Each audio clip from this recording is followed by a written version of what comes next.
to the Susan LoPresti Wellness Mind, Body, and Soul podcast. This is the go-to space for midlife and mature women who are ready to reclaim their health, boost their energy, and live long, vibrant, and purposeful lives.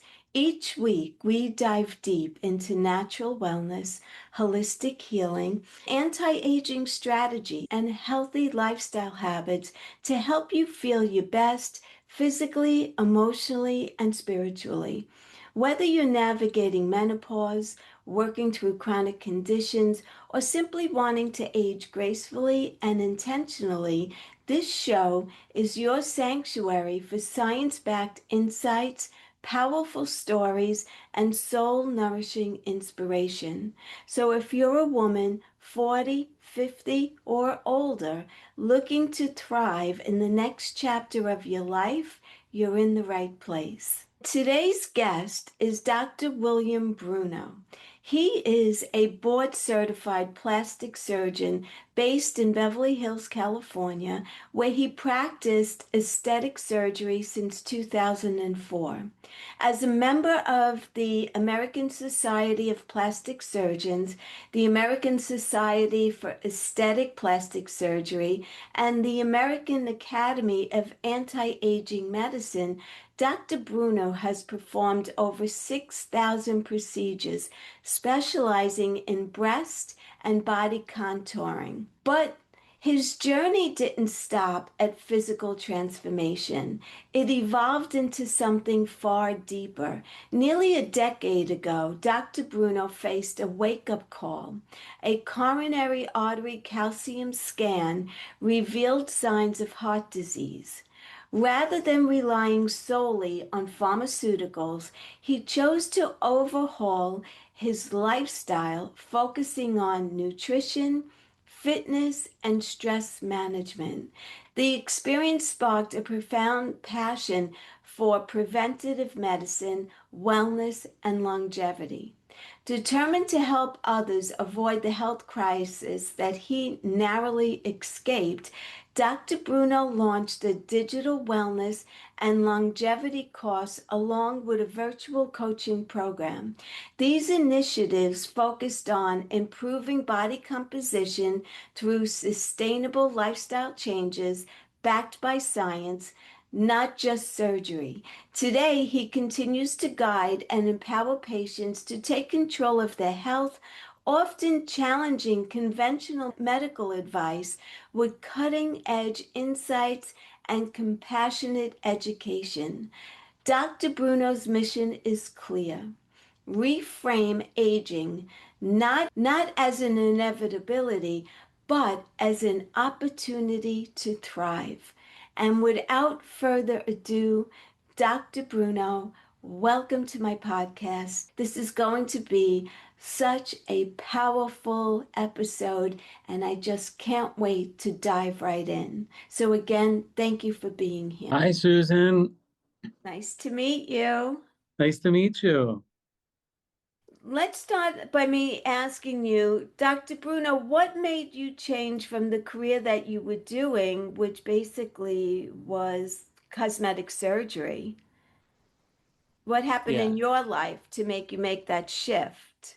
Well, basically, about 8 or 9 years ago, I, on a routine blood test, found out I had high cholesterol, which led to some other tests, like a stress test, which was normal. But then I requested a coronary artery calcium scan, which is basically a CAT scan of your heart. They don't inject any dye. It's a very easy study. And it wasn't recommended to me at the time by my cardiologist. I actually asked for it, being a doctor, I knew about it. And my calcium score was very high, which indicated I had a lot of calcifications in my blood vessels of my heart, my coronary arteries. So that led to another test where they do inject some dye and then they do a CAT scan. It gives you a better picture of what's going on in the heart. But because of that, at the time, I really took a deep dive into nutrition, and I wanted to try to avoid having to take, let's say, statins or cholesterol lowering medicines forever necessarily. So I became, I guess you'd say, almost vegan or very heavily plant-based with my diet, began exercising more, began prioritizing sleep, sort of lifestyle modifications like that. in an effort to control the heart disease. So I had those tests repeated about 7 years later, and the heart disease is stabilized. And now that you can get a test like that, the coronary artery calcium scan, where they inject the dye, it's called a CT angiogram.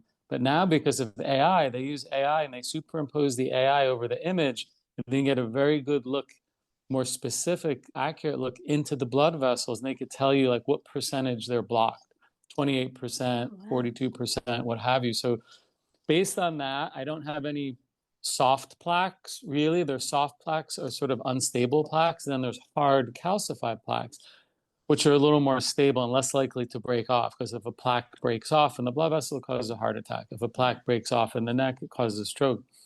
So I'm following that very closely, and I'll probably repeat that test in another couple of years. But that's what really got me interested in health and wellness. And I found myself, treating my patients. I'm a full-time plastic surgeon. I do surgeries all the time. And then I just noticed my patients, they weren't that healthy. And I do treat a lot of, women mostly in my practice, I'd say over the age of 40.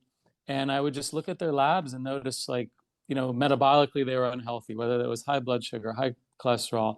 So I would just try to give them advice and some strategies. And I started posting more content on it. And then I went on to create a digital course on wellness and longevity. And now I have a coaching program on how to help patients improve their body composition.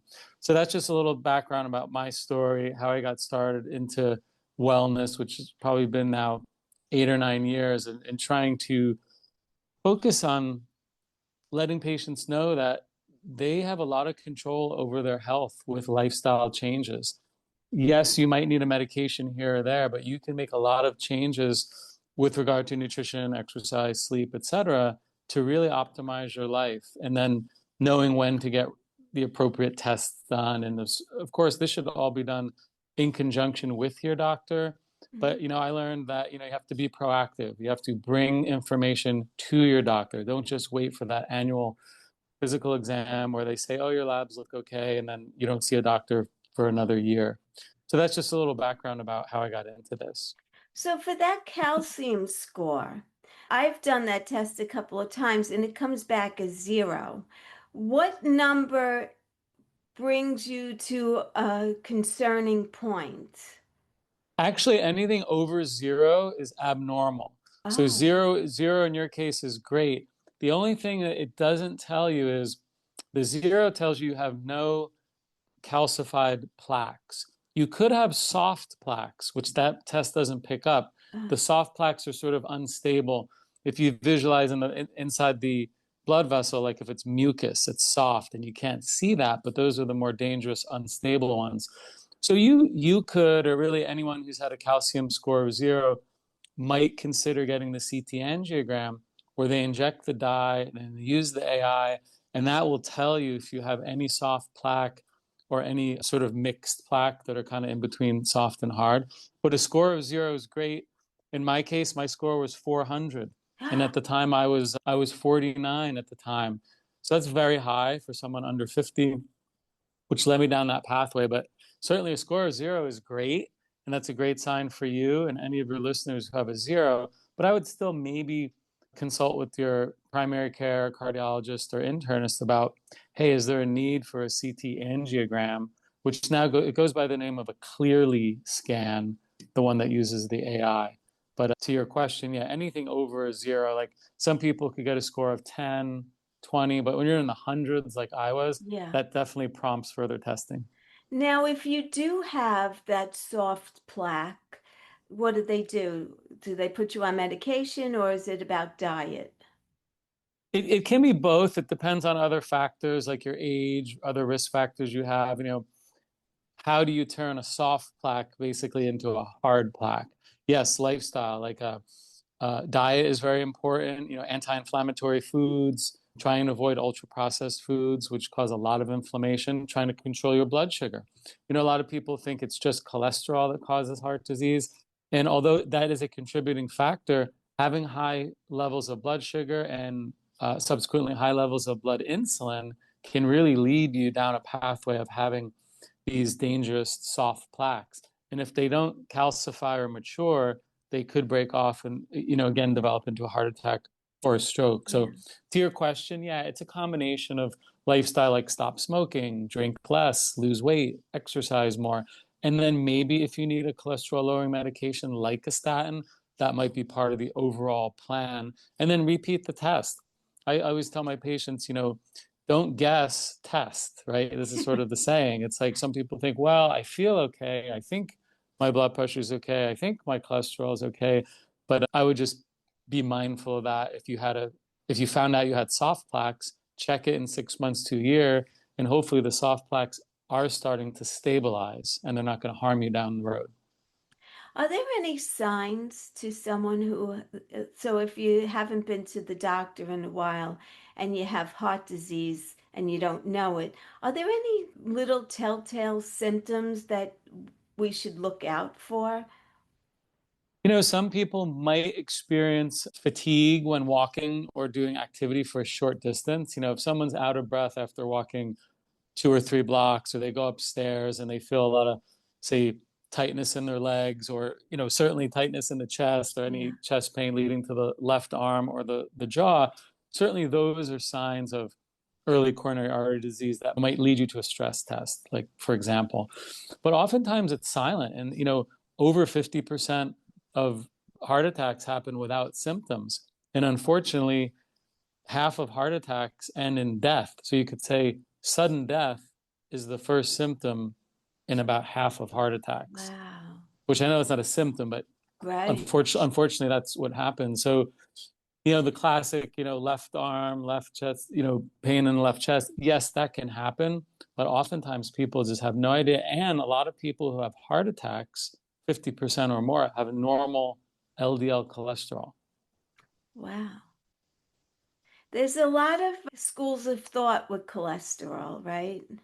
Yeah. Yeah, a lot of people think, well, cholesterol, it's not causal, but there is a lot of data in the cardiology literature that says elevated LDL cholesterol is causal for atherosclerosis. It's almost, high LDL, like if you have heart disease like I do with a high calcium score, it's required for disease, but it's not sufficient.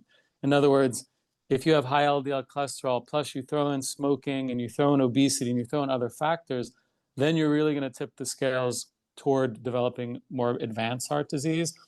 But let's say someone like you with a calcium score of 0, if you're leading a pretty healthy lifestyle and you're not smoking and you're maintaining a healthy body weight, you could probably get away with a slightly higher LDL because of your particular situation. In my case, I cannot, at least based on the data, and it's all about managing risk, right? So someone who has a Yeah. high calcium score, I don't want to push my luck and say, oh yeah, I'm eating well and everything. I know, and what's nice about the calcium score is it tells you if you have disease or not. It doesn't say you're at risk. It says you have disease. Like in my case, I have disease. So I take actions toward that. Like I take a baby aspirin and I reinstituted a very low dose statin in addition to my very sort of healthy lifestyle. But Let back to your question, do you know? Yeah, there aren't always symptoms, unfortunately. yeah. Let's talk about statins for a moment. What's your feeling about taking them? Again, I think if you have a history of coronary artery disease, or if you have a history of having a previous myocardial infarction, like a heart attack or a stroke, then absolutely the literature would support being on a statin or another type of cholesterol lowering medication to keep your LDL at a certain level. Now I believe the recommendation is to keep it under LDL under 70, in some cases under 55, depending on your situation.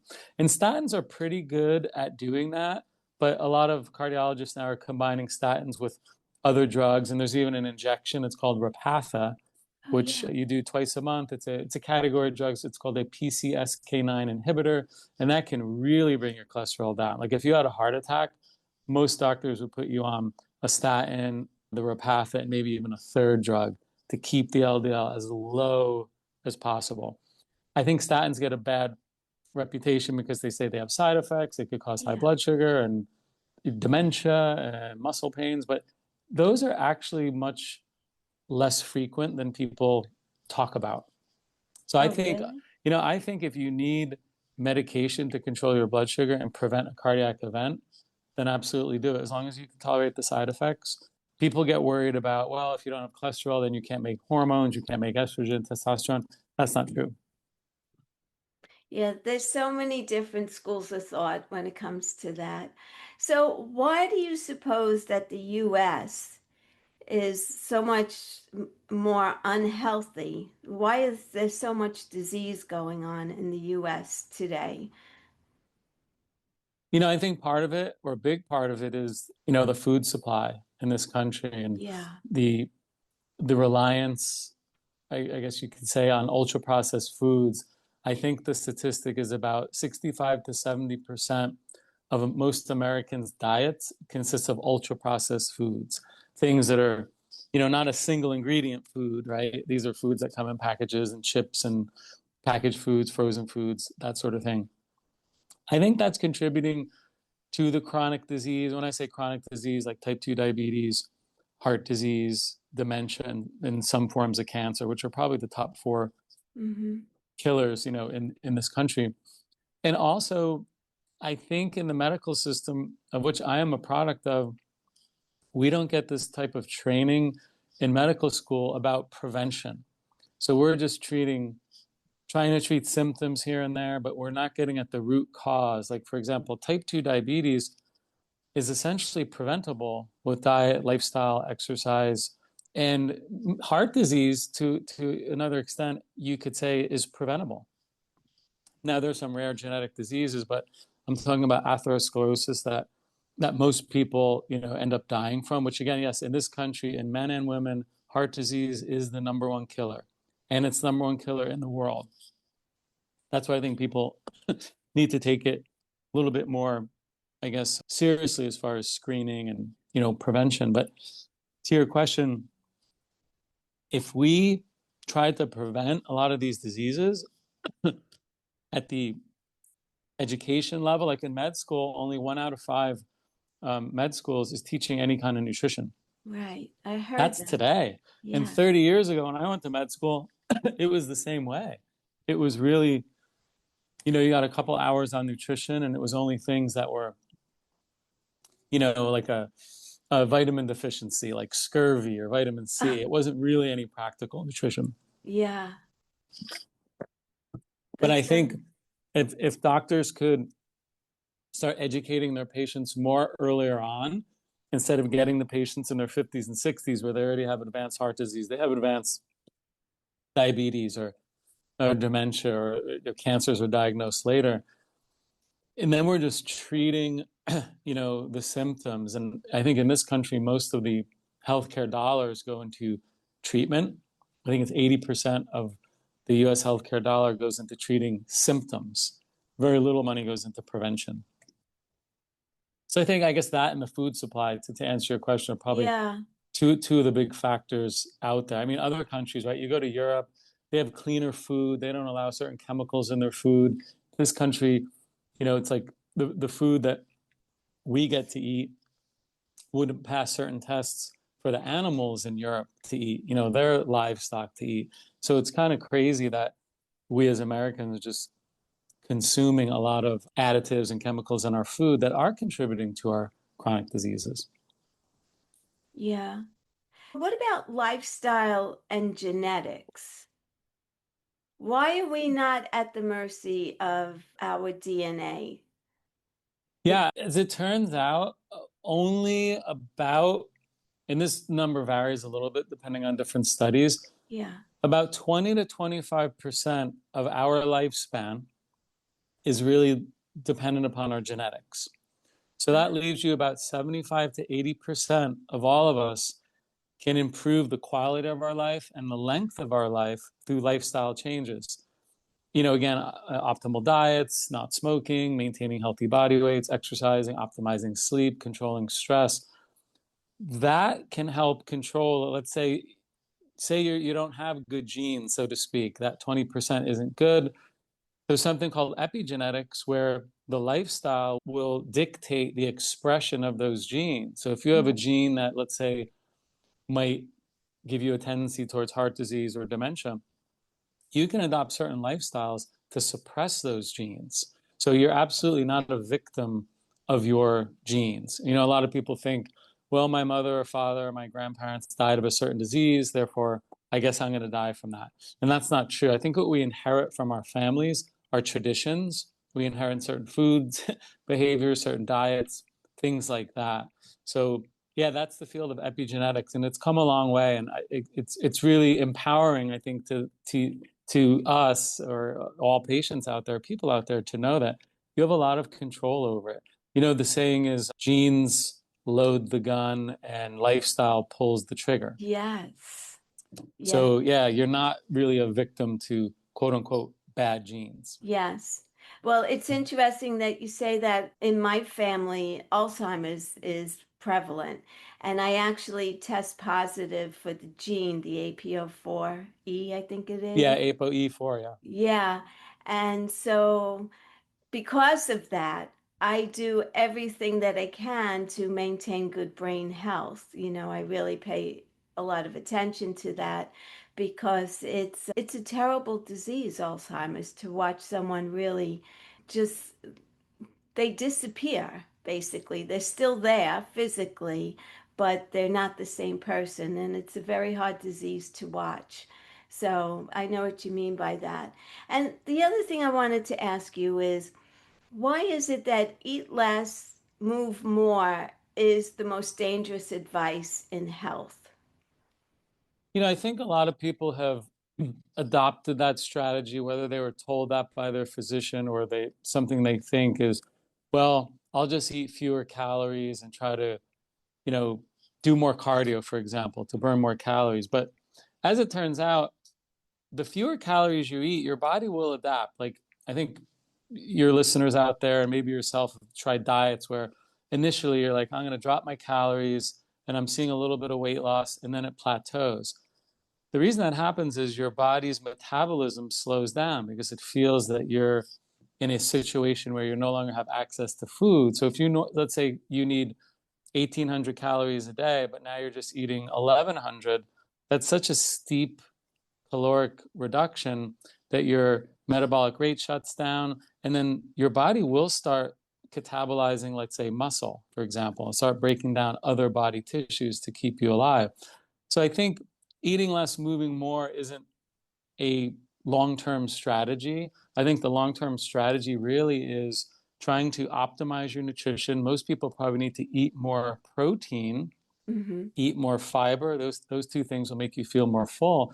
So it's not about reducing the calories. I think it's more about adding more muscle to your frame, adding more muscle to our bodies, which that in turn increases your resting metabolic rate. Because as it turns out, you know, cardio and excessive high intensity cardio that a lot of people end up doing in these classes, right? They go to Orange Theory and Soul Yeah. Cycle and things like that. You will burn calories during that class, but when the class stops, you're not burning any more calories. And in fact, in some cases, you create a lot of stress to the body, increased levels of cortisol. And then women, especially in middle age, find themselves gaining weight around the lower abdominal area, where really, if people want to lose fat and maybe build muscle, it's really weight training and optimizing their protein, which I know is a different philosophy compared to back in the 80s. Everyone, especially women, were like on the treadmill, eat Yes. less, just eat salads, you know, cardio, cardio, cardio. And you see where that's gotten us. Well, this country is still one of the, if not in the top five most obese, sickest countries in the world. So I think the shift is starting to happen where if you want to lose weight, if you want to, let's say, optimize your body composition, start doing resistance training, some form of weight training. It could be with body weight, it could be bands, whatever, and start eating, you know, appropriate amounts of protein, which is about a gram of protein per pound of ideal body weight. That will serve you much better than the eat less, move more, which I think that philosophy has contributed to people, you know, being, let's say, skinny fat, right? Where Right. they call that sarcopenic obesity, where sarcopenia is lack of muscle and they have more fat, which, to be honest, is kind of where I was 8 years ago when I started this journey. And I didn't know anything about this. And I've improved my body composition, you know, doing all that in my 50s. So it's never too late Right. just to, let's say, start lifting weights or to improve your body composition, which isn't just about aesthetics. You will improve your health by having more muscle. This Yeah. isn't about being a bodybuilder or anything. This is about just thriving as we get into our 60s, 70s, 80s, and beyond. Yes. But how do you feel about animal protein? You know, I was vegan for a number of years and I began to reintroduce actual grass-fed beef and pasture-raised eggs over the course of the last year or so. And I learned more about that. And the data would suggest animal protein is good for you as long as it's not ultra processed, right? Right. Like hot dogs and cold cuts and maybe sausage, things like that. Most people would agree those can contribute to heart disease and type 2 diabetes and cancer. But if you're talking about, healthier cuts of meat that are not processed, these are organic, pasture raised, or wild caught salmon, what have you, absolutely. And Yeah. some studies would suggest that that protein is more bioavailable and will be better served to your body, easier to build muscle, and so on. So I think the misconception that, let's say, red meat causes heart disease, that is a misconception, I would say now. It's just, how is the meat cooked? Where does the meat come from? Is the beef grass fed, grass finished versus if it ate corn its whole life? So Right. I think there's a lot of variables there, but I am in favor of it now, which is, if you asked me 8 years ago, I thought, oh, you have to be vegan because red meat is inflammatory. But it turns out most of the red meat, I guess I was eating, a lot of Americans eat, is processed, and that is bad for you. But there are ways to eat meat and to thrive and be healthy. Yes, absolutely. So that's great information. What are the top tests that your doctor may not offer you but could change your life? I think we touched upon the coronary artery calcium scan and the CT Yes. angiogram. If I sort of collectively put those together, let's call that cardiac screening, Yeah. because I think for men and women, that's definitely, especially, I'd say anyone over 40 should really have a coronary artery calcium scan, so the baseline screening. It's a test that's not that expensive. It might be $200 or $250, and typically it's not covered by insurance, but you have to ask for it. And I think if we're thinking about other tests your doctors might not tell you about, is what's the number two killer in the country? It's cancer. What's a good test for that? There is a blood test. It's called Gallery. And this is a blood test by a company called Grail, where it will screen for 50 different types of cancer just in one blood test. Wow. Now, these are cancers that are not ordinarily screened for. It's like not, breast cancer, there's mammograms, and for colon cancer, there's colonoscopies, and you should do those screening tests. But this is another test that I'd recommend anyone over the age of 50. Problem is, it's not covered by insurance. I think it's about $900, but it will detect, let's say, pancreatic cancer or liver cancer, other cancers that we're not screening for. And unfortunately, 70% of the cancers that we get are from cancers that we're not screening for with the mammograms and the pap smears and the Wow. colonoscopies. So that's something worth looking into. And another test, it's not a blood test, it's more of a functional test. The number one predictor of longevity, it's something called VO2 max, which stands for the volume of oxygen that your body can use. And this is a test that you may have seen. They put like a mask on you and you're on a treadmill and you're running or cycling, and it measures the amount of oxygen that your cells can use during intense exercise. So in other words, it shows how efficient your mitochondria in your cells are. The mitochondria are sort of the energy powerhouses of the cells. And you will get a score based on your age. Let's say you're 50. Let's say, okay, people age 50 should have this number. And it's very accurate, probably one of the most accurate tests we have at predicting how long someone will live. The good news is you can improve your VO2 max with cardio training, with high intensity sprint interval training, that sort of thing. So if you're in the lowest, let's say for someone who's in their 50s, if you're in the lowest quintile, like you're in the bottom 20%, if you can get yourself to that top 20% for your age group, Hmm. you can reduce your risk of death by over 400%. Wow. That's more than stopping smoking. That's more than correcting high blood pressure. That's more than correcting diabetes. So it's very powerful. And it's not something that just like professional cyclists do, is that if you wanted to get it tested, you could go to like a fitness center, a gym, maybe a physical therapy, facility. And that might cost maybe $200. And just to know where you stand, because as you get into your, let's say 70s, 80s and beyond, you want to have a certain reserve. You want to be able to walk across the room without being short of breath. Yeah. But I would say that is the number one test, which is the closest predictor we have to telling us how long we'll live, or, our longevity. Mm. So those are a couple. I guess I would throw in one more: grip strength. Oh, It's yes. not, it sounds funny. I have one here, which is, these are called a dynamometer. It looks something like this. Yes. And you squeeze it.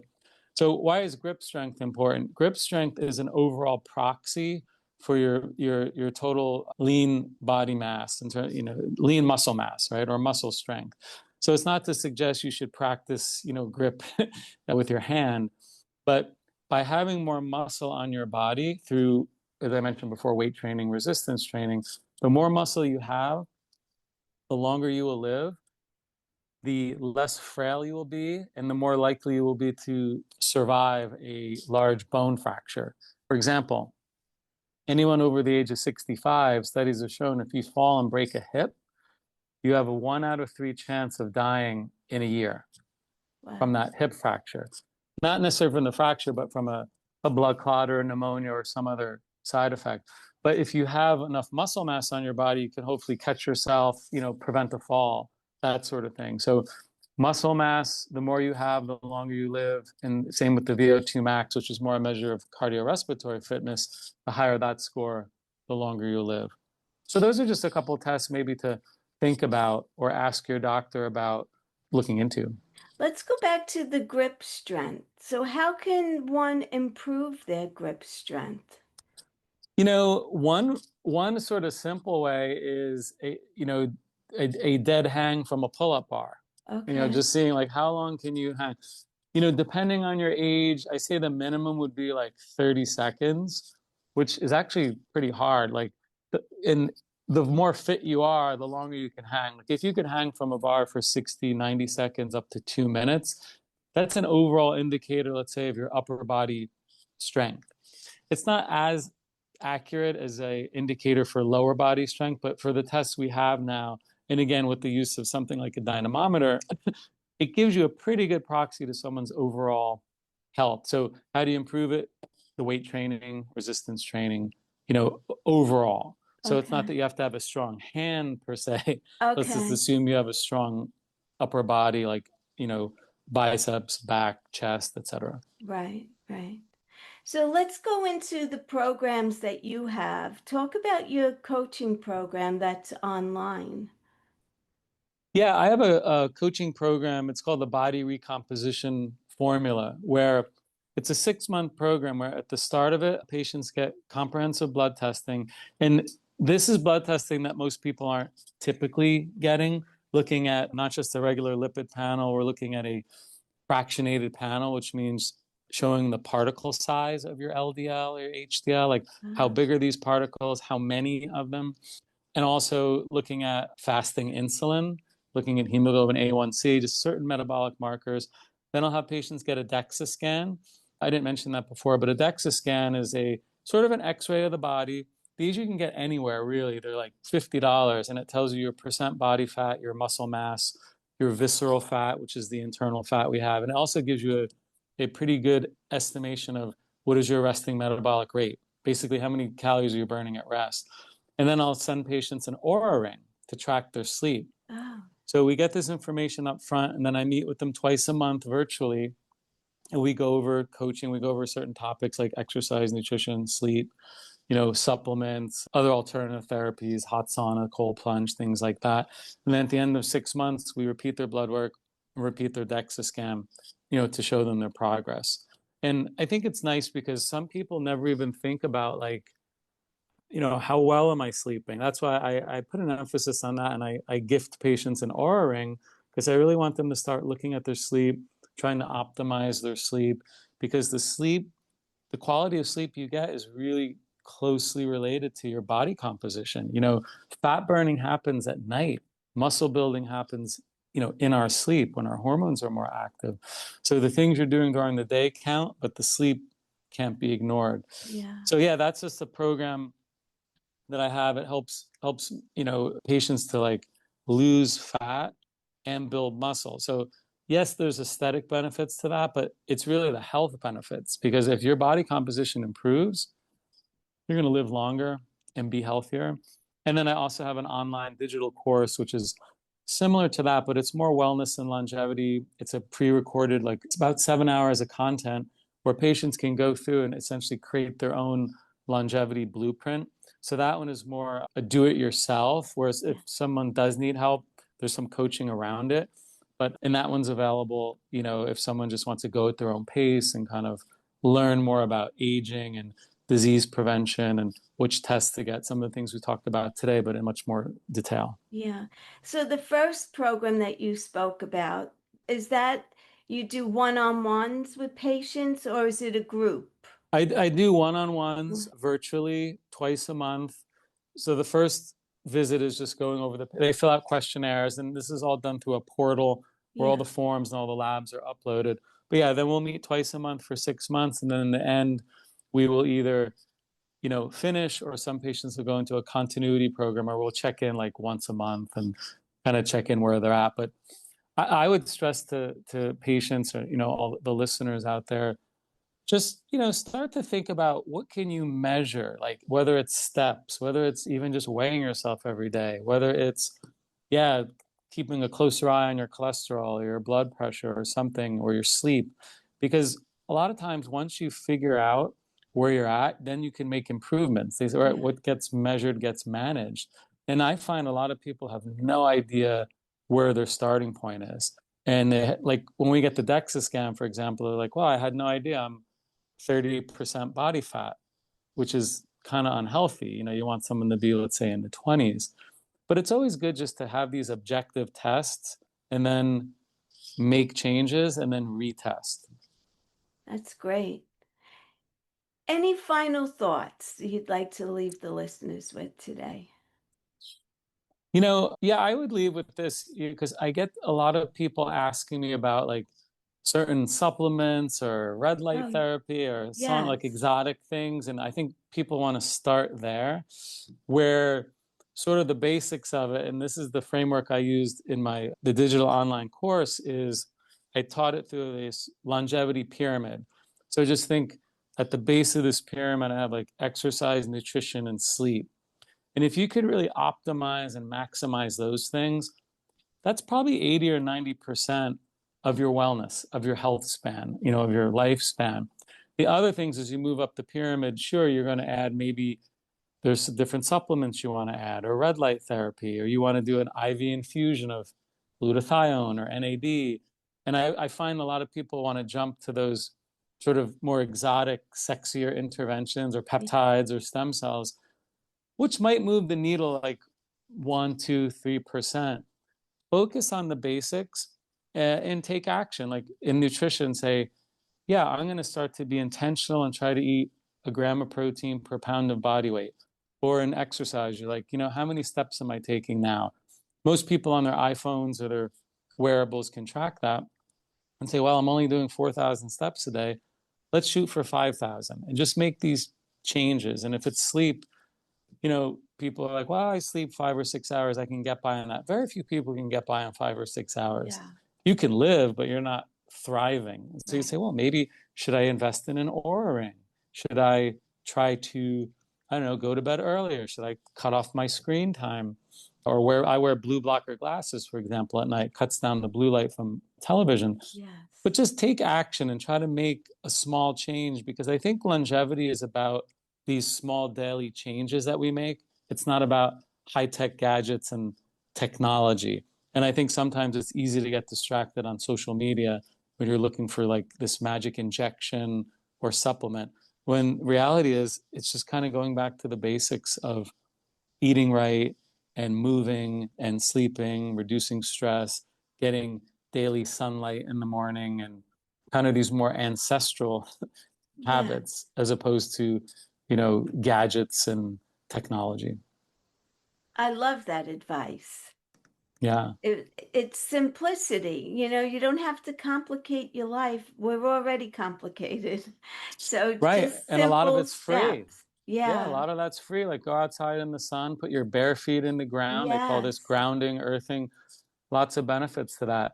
Sure, some things do cost money, certain tests we talked about, but a lot of it is free. And if you are going to spend money, spend it maybe on getting better quality food, maybe spending it on Absolutely. getting a personal trainer to teach you some basics. You don't have to have a personal trainer forever, and maybe an Oura ring. Just kind of start there.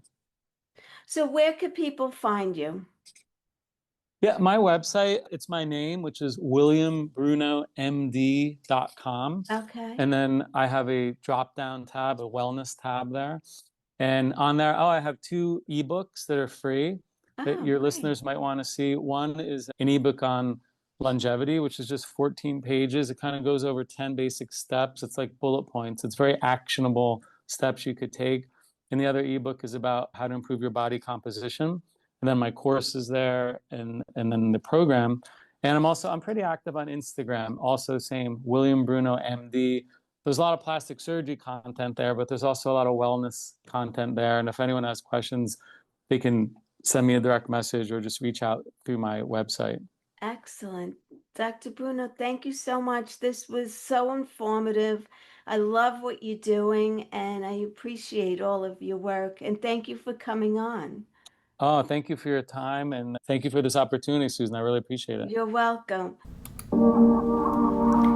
Thank you so much for listening today. If you enjoyed this episode, please leave me a comment. Let me know what you think. Also, if you think that this episode could benefit someone who you know and love, please share it out with them.